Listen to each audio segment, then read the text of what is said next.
comme chaque fin d'année, le Parlement a voté le projet de loi de financement de la sécurité sociale, le PLFSS.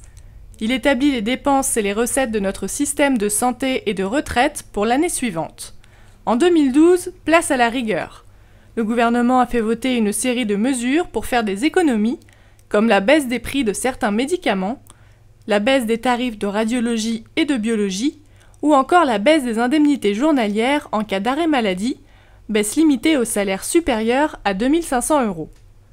Quant au départ à la retraite à 62 ans, il est avancé à 2017 au lieu de 2018. De quoi mécontenter les usagers du système de santé. On se retrouve beaucoup avec des personnes qui ont été malades, parfois plusieurs fois, parfois longtemps, donc qui ont des parcours professionnels en dents de scie, et qui, au moment de la retraite, se retrouvent avec une pension extrêmement faible, puisqu'elle est calculée sur les 25 meilleures années.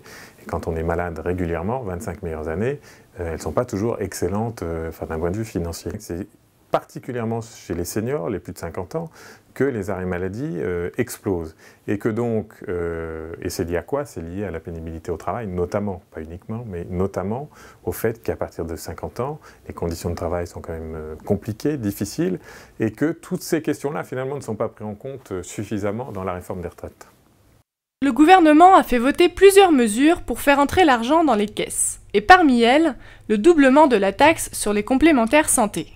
On s'attend, et je dirais sans surprise, puisque les mutuelles l'ont déjà annoncé, que cette augmentation va conduire à augmenter le coût d'une mutuelle pour les personnes qui en ont, puisqu'il ne faut pas oublier que beaucoup de personnes n'ont pas de mutuelle. L'augmentation du coût des mutuelles va conduire à ce que les personnes qui n'en ont pas ne vont pas pouvoir en prendre, puisque si elles n'en prennent pas, c'est à cause du coût. Le coût étant plus cher, elles ne pourront pas en prendre. Va conduire à ce que des personnes qui ont des mutuelles actuellement ne vont pas pouvoir garder leur mutuelle, donc vont peut-être, sans doute, sûrement, même pour un certain nombre d'entre elles, se rabattre sur des mutuelles qui ont des garanties beaucoup moins importantes ou beaucoup moins élevées. Pour compenser cette taxe, le PLFSS prévoit de relever le plafond de ressources pour bénéficier d'une aide à la complémentaire santé.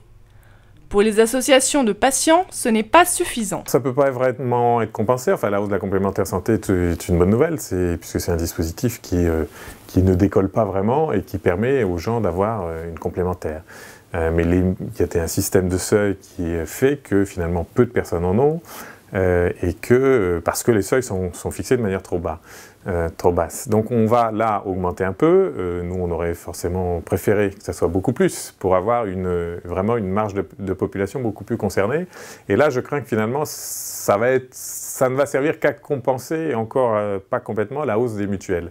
Donc finalement, c'est, je pense, beaucoup d'affichage, cette hausse de l'aide à la complémentaire santé, mais qui de fait n'améliore pas vraiment le quotidien des personnes. Avec toutes ces économies, le gouvernement compte réduire le déficit de la Sécu à 13,8 milliards € l'an prochain. Mais le projet de loi, basé sur une hypothèse de croissance optimiste de 1% en 2012, risque fort d'être déjà caduque.